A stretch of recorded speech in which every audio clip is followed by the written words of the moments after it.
Hello. Um, Hi, everybody. So, welcome to the 1 p.m. focus activity for levels 8 to 10 on childhood. You can see I am alone today. We've been doing a lot more webinars with just one person at Myers because we are really trying to push to do more lessons, which is great because it means we're kind of getting back into the habit of giving more lessons, more My Smart, getting to really interact with the students. But it also means that during the webinars, it is a lot more lonely for us teachers. So anyone who decides to come and join me today, please interact. I mean, if you want to. If you don't want to, you don't have to. But it's so much nicer for me and for all of us when we have our students to talk to and to answer questions and to ask us questions as well, because that's what our job is. So I'm going to introduce myself. Anyone who's watching, if they want, and again, I would really appreciate it, please introduce yourself. Let me know who you are, where you are, if you are working, if you are studying, and how you are keeping yourself busy during this quarantine period. Because I have been very bored.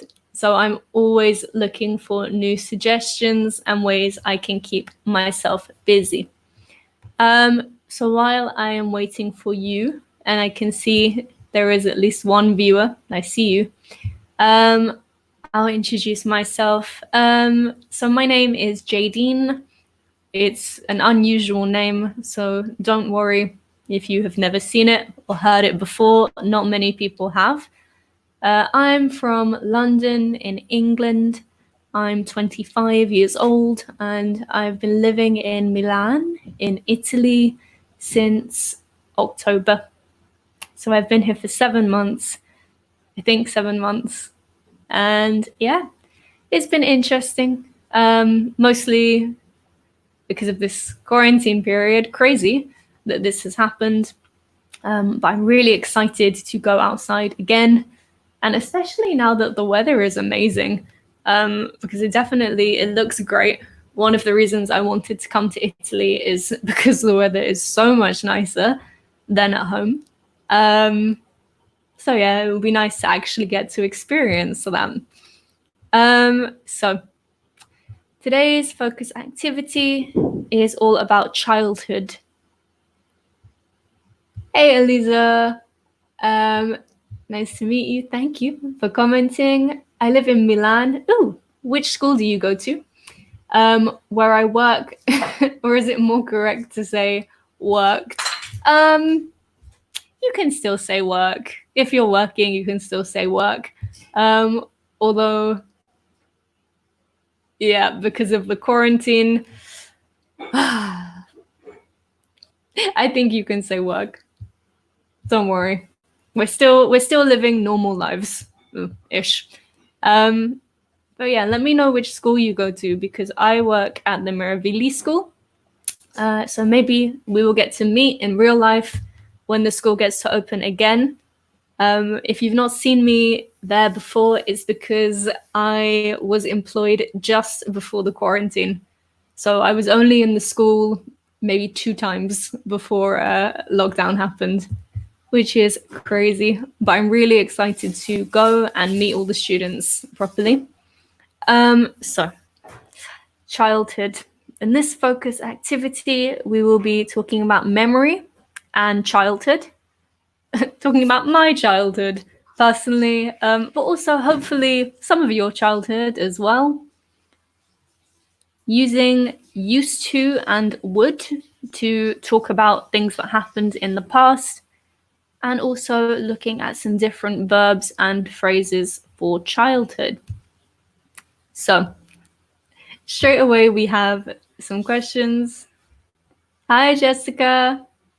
How are you? You live in Bologna? Lovely. I would really like to go to Bologna. I've been thinking about it this week, where I want to go when everything is open. And someone told me that Bologna is the food capital of Italy. I don't know if it's true, but I like to eat, so I hope so. And also that it has a really good nightlife because it has lots of students. So tell me, Jessica, if that's true. And also, you live in Bologna, but are you from Bologna, or did you come from a different place before you moved to Bologna? So memories. I'm going to read these questions and obviously, of course, answer them. But anyone who's watching, these questions are for you too. So you can answer all of them. If you want to, you can answer just one of them or two, whichever you like. But when you write the answer, please remember to put the number of the question so I know which question you're talking about. So number one, what is your earliest memory? So this is like the first memory you can remember having. Number two, do you remember much from your childhood? Do you have a very good memory? Number three, which sounds or smells remind you of moments from your childhood? And number four, do you ever feel nostalgic about your childhood? So nostalgia is a really nice word. And it's one that we're going to see quite a lot in this webinar. So nostalgia is kind of a good feeling, but it's a little bit sad as well. So we call this feeling bittersweet when something is good, but maybe sad because something is finished. So if we think about something with nostalgia, we feel like really warm about this thing in the past, but we also feel a bit sad, maybe because it's finished. So we can say bittersweet.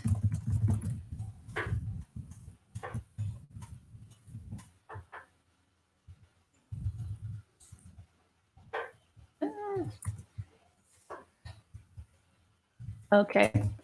So Jessica says about my question for Bologna, it's true, food is really good here and in general in Emilia-Romagna.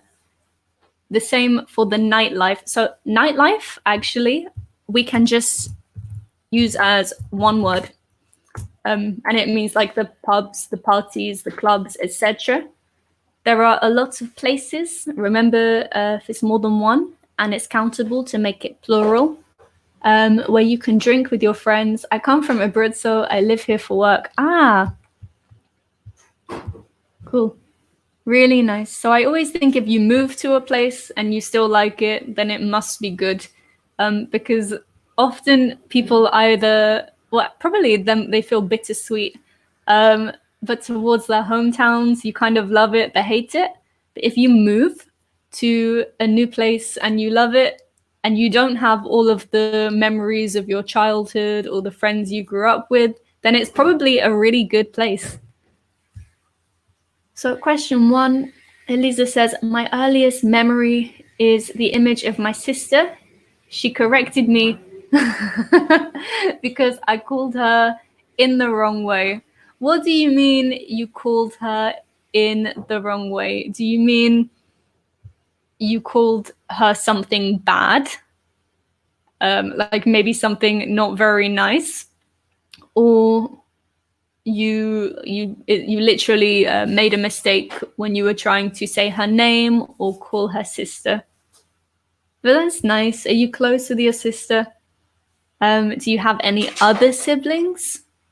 For me, my memory is really bad. But I think one of my earliest memories is when I was a child, we used to live with my grandma, and she had a really big house.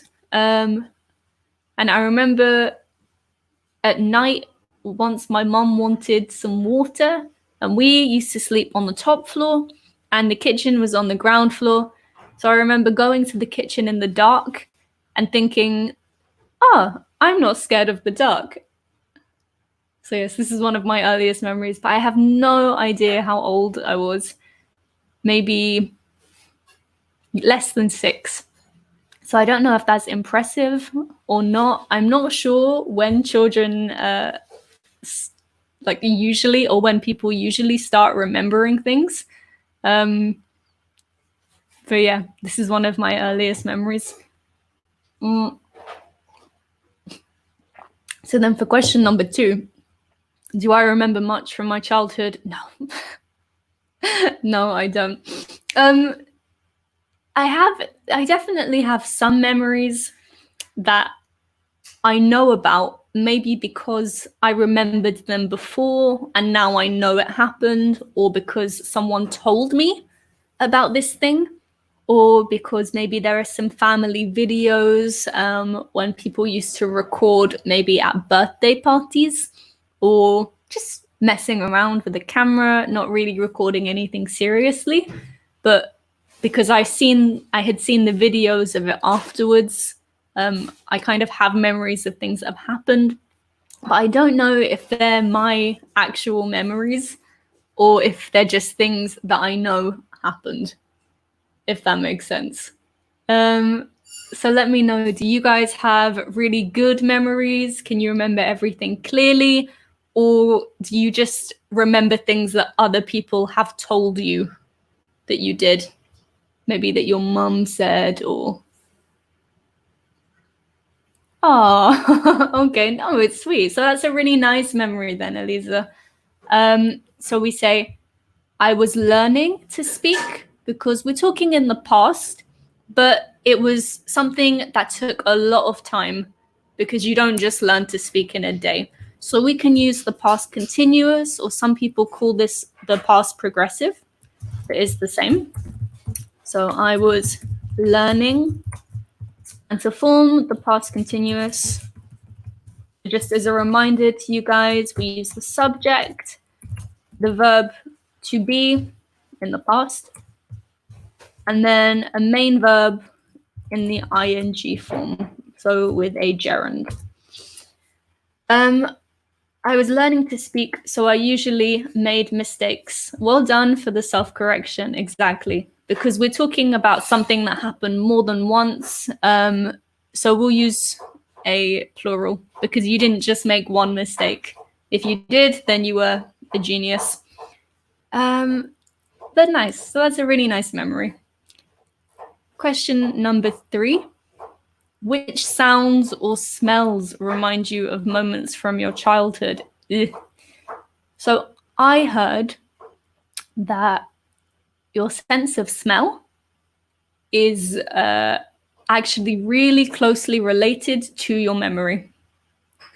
So I think this is probably true as well. Apparently, if you smell something again, then yeah, it can trigger memories of when you first smelt this thing. But I'm not sure if there are any smells that are really connected to my childhood. Hi, Roberto. How are you? Where are you? You're from Italy, but where? And we're talking all about our childhood and memories. So give us a quick introduction about yourself, anything you want to say. And also there are some questions on the screen, so you're welcome to answer as many of them as you want. Lisa says, anyway, I don't remember much of my childhood, only since I was 3 years old. Yep, I don't really, like I said, my memory is terrible. But do you mean you can remember stuff from after you were 3? Because I think 3 is a really young age to remember things. Really, I can barely remember anything from before I was 10.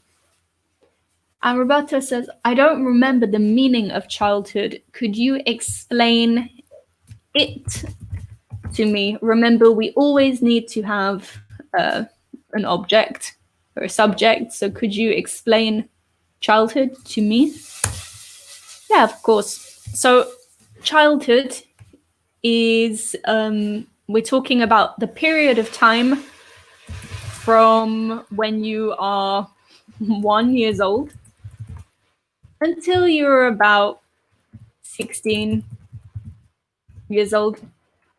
So it's this whole period of time the time where you were growing up and you go from being a child to being, more like an adult. This is your childhood.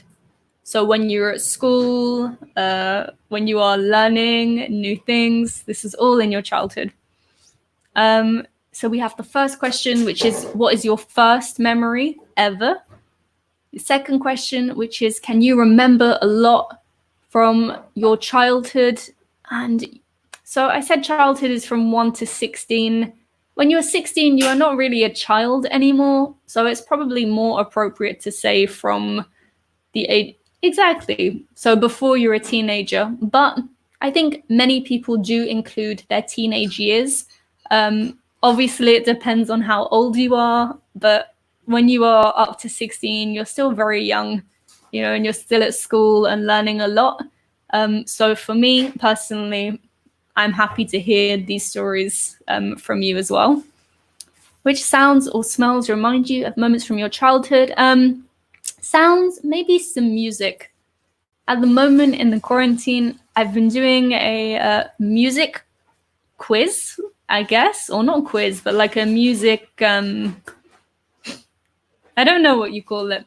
But every day there is a new task to do with music, and I have to share a song which I think fits the task. For example, name a song with a number in the title. Name a song with someone's name in the title, and some of them are to do with memories. So name a song that reminds you of when you were a child, name a song that reminds you of school, etc. So definitely some music reminds me of my childhood, mostly songs that my mom used to listen to. So bands like Guns N' Roses, I love Madonna. And smells, maybe the perfume that my grandma used to wear, which was the very classic Chanel No. 5. I love it. So whenever I smell it, I think of my grandma. Exactly, Roberto. So it's not just a question of age. It's like the whole experience of growing up. This is all within your childhood. And then also, of course, when you're an adult, when you're in the adult stage of life, we also call this adulthood or adulthood.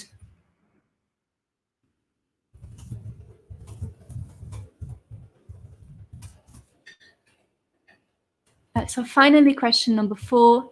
Do you ever feel nostalgic about childhood? So I'm just going to repeat the meaning of nostalgia. Nostalgia is when you think about something in the past and it's really happy. You're very fond of this memory, but also you feel a bit sad because this happy time is finished.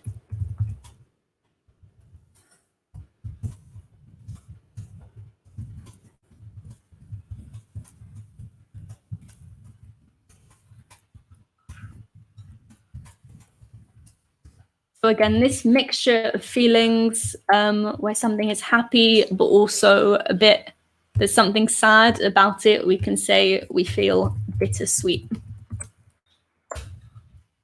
And do I ever feel nostalgic about my childhood? Yeah, of course.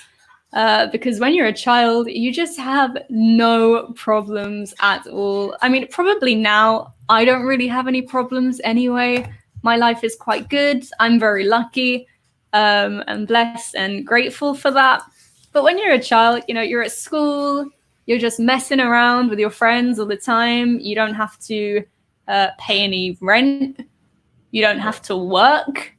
You don't have to cook for yourself. You have all your family. Everyone thinks you're cute. Everyone gives you money and presents at Christmas and Easter eggs at Easter. It's such a great time. So I definitely feel nostalgic about my childhood, but I do like certain things that come with being an adult. For example, I like that I can have opinions that are respected. I like that I have freedom. I can make my own decisions. I can make my own mistakes. So I feel nostalgic about my childhood, but I'm happy to be an adult as well. So Elisa says, so usually we put words like always before the verb or after the subject. So I always feel nostalgic about my childhood. Okay, so that's good. So like me. But tell me, Elisa, why do you feel nostalgic? What do you miss about it? What makes you happy? And also, I'll just give you guys one more minute because I know there is a delay, a very small delay, but a delay between when you send a comment and when I see it. I think it can even be up to a minute. So I'll just let you, I'll wait to see if any of you are sending me comments. But yeah, now I'm spending time thinking about my childhood. It's nice. Yes, Elisa, I always, etc. Well done. But let me know why. I want to know what gives you the nostalgia, what you liked about it, what you missed.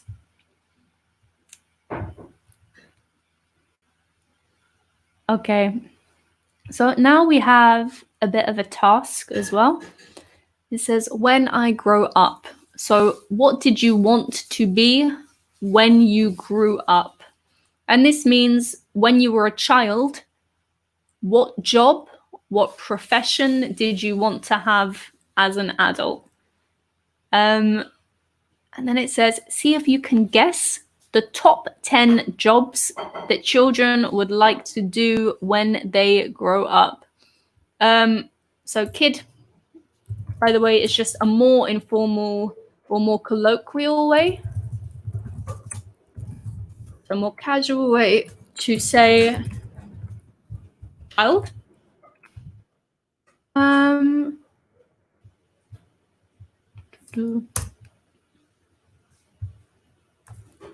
So yeah, what was your dream dream job as a child, and what do you think are the top 10 dream jobs for children? Although I'm not sure when this list was, so maybe they've changed since, but I think it's quite current. And Elisa, this is beautiful. So because the laughs were more frequent and the mind was lighter, it's really, really, really beautifully written, and I agree. But I hope that you're still getting, laughs and peace and happiness in your adult life. I really hope so. So tell me, guys, what was your dream job? I had like a million dream jobs when I was a child, but there was nothing that I really wanted to do. I definitely didn't want to be a teacher. I really did not want to be a teacher. And I also didn't want to have any of like the traditionally giving jobs. For example, people that work in healthcare, like doctors or nurses. I didn't want to be a teacher. I didn't want to be a policewoman, any of that. So I was probably a bit more selfish. I just wanted something that was really fun. I think I remember at one point I wanted to be a journalist. So I wanted to write in newspapers and magazines.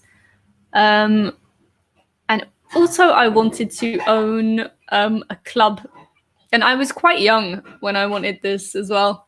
But I wanted to own like a big 5-story nightclub with like I remember I drew a plan, and on the ground floor there was like a chill out room where people can relax. And if you go higher up, well, maybe it was underground, it got more and more like nightclub style, which I think is really funny because I'm quite boring, actually. I'm quite a grandma. I don't mind going out, but I don't love this nightlife culture. So I don't know why that was my dream job, especially because it's quite an unusual job for a child to want. So maybe I had seen a film or something. But yeah, that was my dream job. I wanted to be a nightclub owner. Very unusual. So tell me what your dream jobs were. And also, what do you think the top 10 jobs our kids want to do when they grow up? So yeah, I really do think that a lot of children want to be teachers, or want to be doctors or police officers. And I think maybe it's because these are the jobs that children know about. So I think because you know that there is an option to be a teacher, because when you're a child, you go to school. You know that there is the option to be a doctor, because when you're a child, you go to the doctor or to the dentist. But probably, unless someone in your family is an accountant, or unless someone in your family is a fashion designer, then you probably don't think or understand that these jobs exist as a child, which is why I don't think they're so common to have. So Elisa says, my dream job was a shop assistant in a clothes shop. Simple. So remember, simply, usually when we end words with ly, they are adverbs. So we use them to describe a verb or an adjective. You are describing your dream job, which is a noun. So it was simple.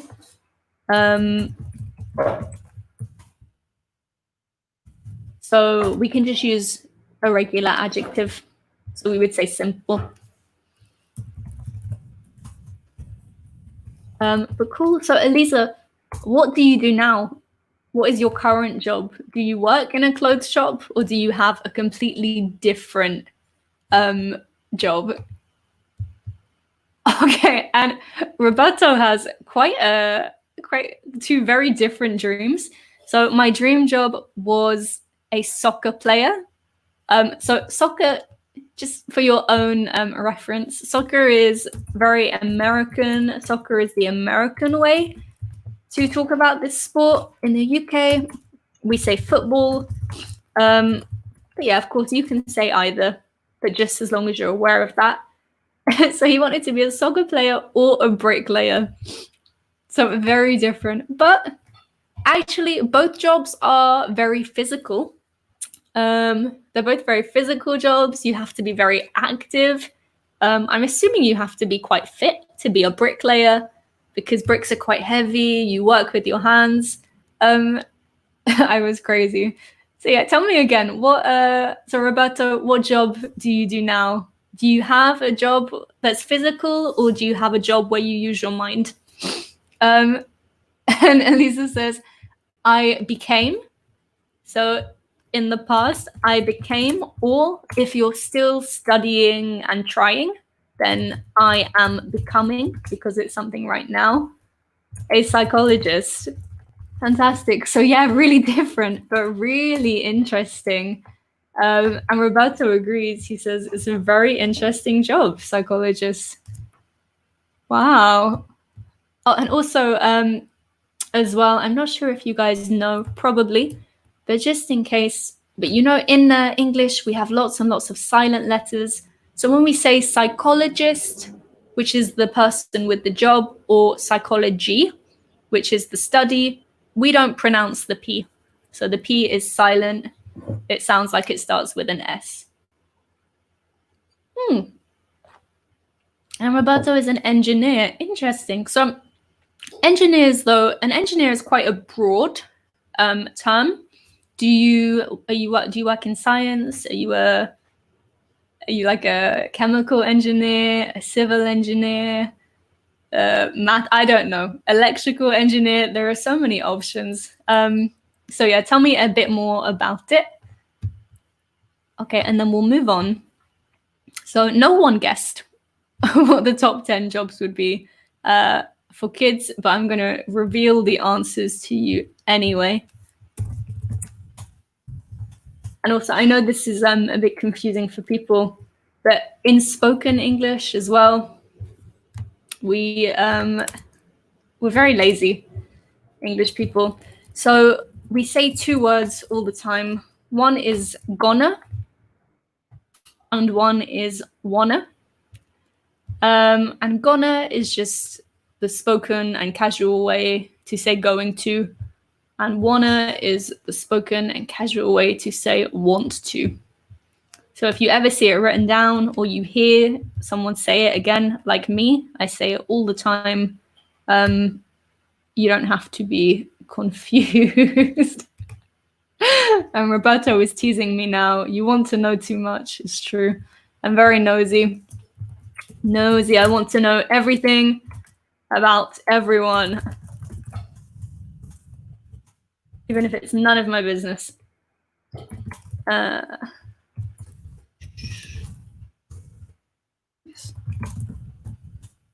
But he tells us, everyone, I'm sure you were all as interested as I was, I am an electronic engineer. Cool. Electronic without the O. Well done. Exactly. Fantastic. I actually don't really know what electronic engineers do.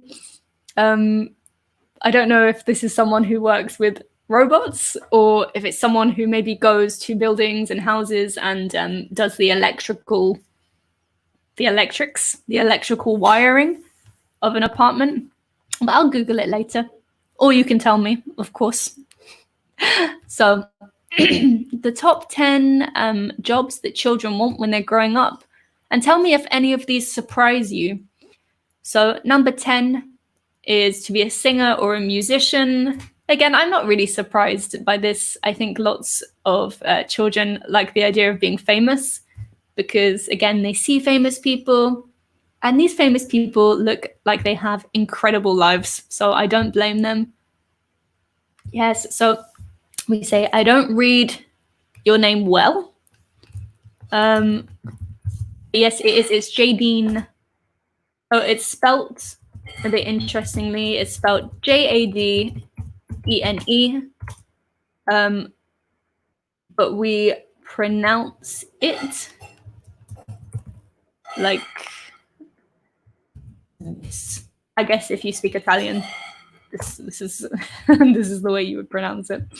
And Elisa asks, nosy, is it used in informal or formal contexts? So be careful because the contest is another word for a competition. So nosy, I guess, is informal. It's more informal, but I don't really know if there is a formal word for someone who is nosy. Nosy is really well known. So yeah, I don't know if you would use nosy in a formal setting, which is maybe why.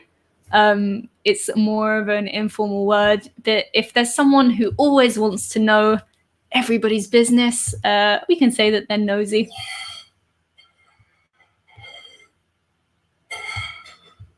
Okay, so then we have number 9, writer, which I'm a bit more surprised by, but one of my dream jobs was to be a journalist, which involves lots of writing. And I guess often children can be more creative, I think, than adults. So maybe it's not so different. Then number 8, an athlete. So similar to Roberto, someone who does sports and plays, which again, I'm probably not surprised by. I wish I was an athlete, but I am so unfit. It's not funny. Then number 7, a doctor. Number 6, a ballerina. So this is very sweet. I'm sure you all know what ballerinas are, but they are the dancers that dance on the tips of their toes like this, and usually wear very tight clothes. But it's an art form because you have to be so muscly, so strong, so in control of your body to be a ballerina and so flexible. So that's very sweet. Then number 5, a chef. Okay, so also be careful with this word. I know lots of people sometimes get them confused. So a chef is the person who cooks. And the place they cook in is the kitchen.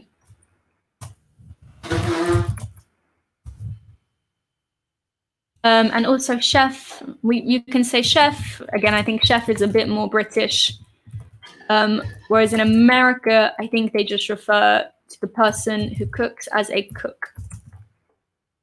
Oh, no problem, Roberta. Thank you for coming and thank you for being so interactive. It was lovely to meet you.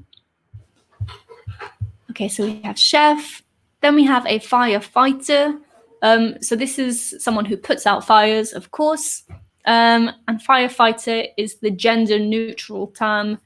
So it's the polite way to say, yeah, a firefighter without saying firemen. Traditionally, we used to call them firemen, but obviously that's very exclusive to female firefighters. So now people are trying to say firefighter more.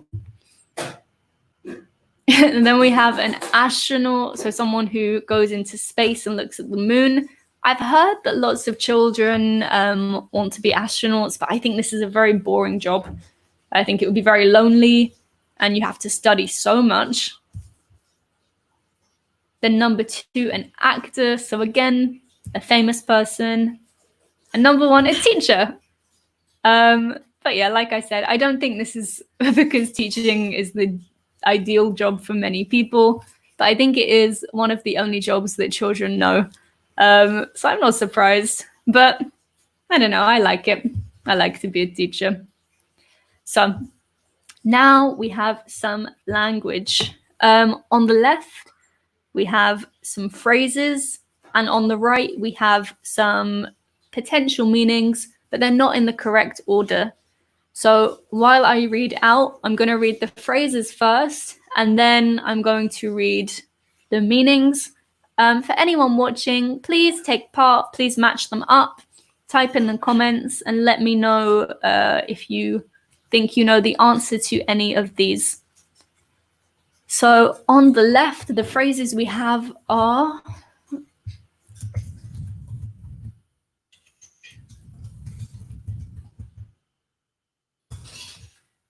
throw tantrums, get into trouble, be a picky eater, and another word for picky is fussy.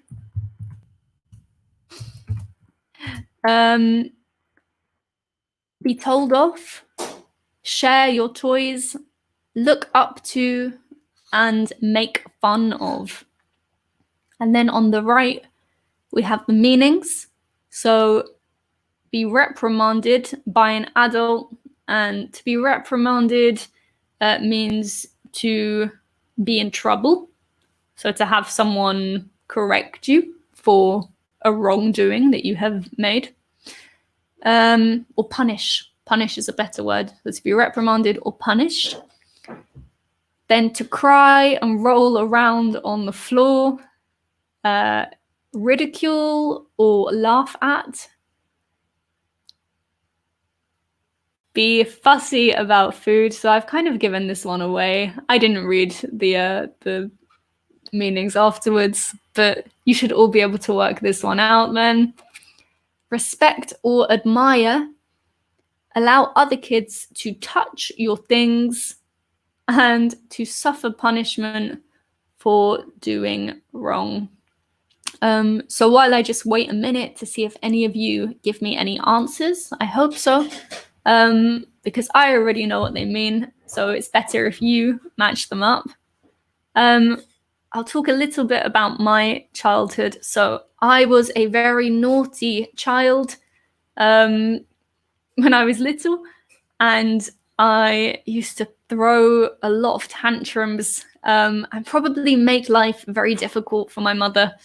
If I didn't get what I wanted, I used to throw a tantrum and be very naughty, and it was sad. She would have to tell me off because I threw a lot of tantrums, and I'm so sorry, Mum, if you're watching. I love you. I was also honestly a picky eater. I would only eat some plain food, I think, like plain pasta. I didn't want any sauces. I didn't want to eat any vegetables. So I was really, really picky. But I didn't have any brothers or sisters when I was a child, so I didn't have to share my toys. And I didn't make fun of any little brothers or sisters because I didn't have any. So that was okay. And who did I look up to? I looked up to my mum, definitely. I wanted to be like her. She was great. And I also probably looked up to a couple of teachers that I had. So we have some answers. Well done, guys. So Elisa says, number 1, throw tantrums is to cry and roll around on the floor. Yes.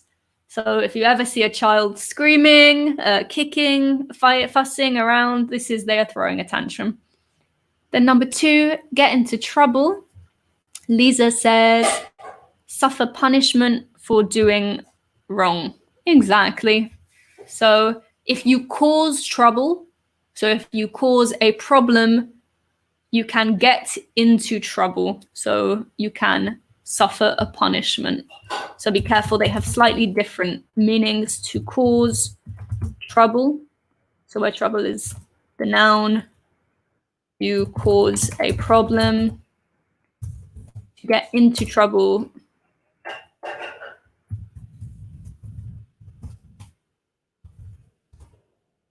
is to be punished.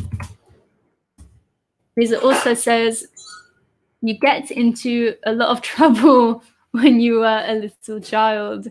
So do you mean you get into a lot of trouble, Lisa, or I got into a lot of trouble? Because I did. I got into some trouble. And Elisa says, number 3, to be a picky eater, exactly, is to be fussy about food. This means that you do not eat everything. You will only eat one thing or 2 things, and it can be awkward. So we have a couple more. I'm a bit wary of the time, so I'm gonna, yay, okay, we still have some answers, fantastic. So Elisa, to be told off, to allow other kids to touch your things, not exactly. So remember I said I used to throw a lot of tantrums, so I would get into trouble and be told off. So to get into trouble and to be told off are very similar. Okay, exactly. So what do you think to be told off means if it's similar to get into trouble? And then we have to share your toys. So a toy is something that a child plays with. To look up to, this is a set phrase, and to make fun of, exactly. So Elisa says to share your toys, to allow other kids to touch your things, fantastic. And to be told off, similar to get into trouble, is to be reprimanded by an adult. So to be punished verbally by an adult.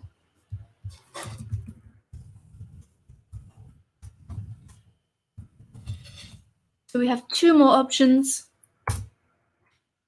We have look up to and make fun of, and we have ridicule / laugh at, or respect / admire. So which of these phrases do you think shows respect and admiration, and which of these phrases do you think is not very nice?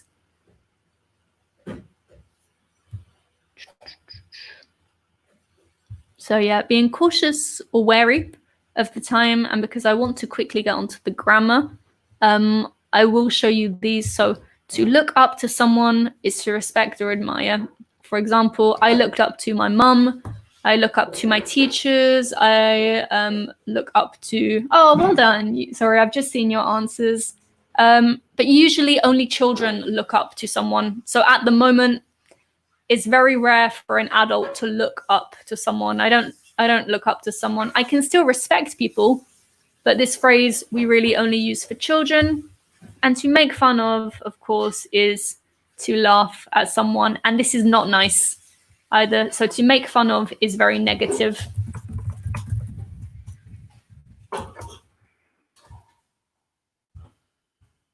Okay. So here we are at the grammar, and we have two different phrases we can use when we talk about the past. So used to or would. We can use used to in the past to talk about something that was true but isn't true anymore. For example, I used to be blonde, now I'm a redhead. So the woman in the picture has red hair, blonde hair is more like yellow or golden. But we can also use used to or would in the past to talk about something that is habitual, or sorry, that was habitual. So that means something that you did many times in the past. So I used to go to the open air cinema with my boyfriend. We would cuddle and eat popcorn. It meant that in the past, they went to the cinema many times, and they also, whenever they were at the cinema, would cuddle and they ate popcorn all the time. So a habit is something that's done regularly. But the difference between used to and would is that would is usually nostalgic. So we remember nostalgia is the feeling of fondness, but a little bit sad that the happy time is finished. For example, we would walk along the beach at sunset without a care in the world. And the way we form this is we have the subject, and then we have used to or would, and this does not change depending on the person. So I would, you would, he or she or it would. And then we use the infinitive of the verb without to.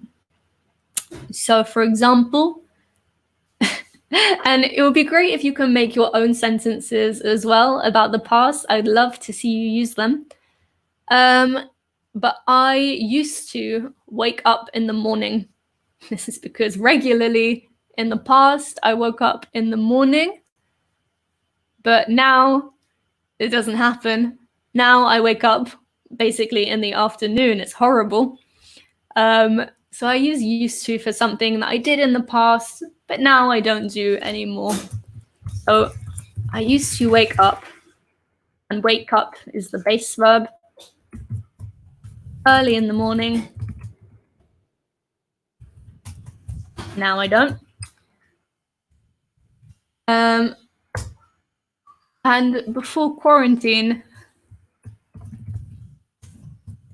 I will say I would walk outside. And I've chosen to use would instead of used to because I feel nostalgic about being able to go outside. I miss it. It was a happy time and now it's finished. So just for the end of the lesson, please tell me, what did you used to do? Or what would you do in the past? And if you can remember any of the phrases we, Elisa agrees. I like the sad face as well. If you can use any of the phrases as well that we just did, then that would be great. So for example, I can also say, I used to be a picky eater. Because like I said, I was very fussy with food, but now I eat everything. So now it's not true. And I'll just give you 1 minute to see if you have any of your own sentences, because I know we're nearly at the end of the lesson. Or if you have any questions as well, please let me know and I'll try to answer them. And I'll go through a quick summary of what we did today. So at the beginning of the lesson, we spoke a bit about, if I can remember, our childhoods and our memories, if we have any good memories, what we can remember. We also spoke a bit about different jobs, what jobs we have now, what jobs we wanted to have. We looked at the top 10. Oh, it was very slow. The top 10 jobs. Oh my goodness. Okay, we looked at the top 10 jobs that children want to have as an adult. And we also looked at some different phrases that we can use to describe moments or things commonly associated with childhood. And finally, we looked at the difference between using used to and would. We use both of these things if we talk about things from the past that were habitual or regular. We use used to for something we did in the past but is no longer true. And we use would if we want to be more nostalgic. So lovely. Eliza says, I used to swim. So we either say twice a week or 2 times a week before quarantine, but perfect. So something you used to do, but at the moment you do not. And can you also give me one sentence with, fantastic. So I would go out with my friends. Perfect. And Lisa agrees. Me too. I used to jog. Yes, but now I don't. Okay, so thank you guys for being so interactive. You've been really, really great. And yeah, I hope you have a great Friday and a lovely weekend. And yeah, just lovely lives. I hope you have lovely lives. Bye bye.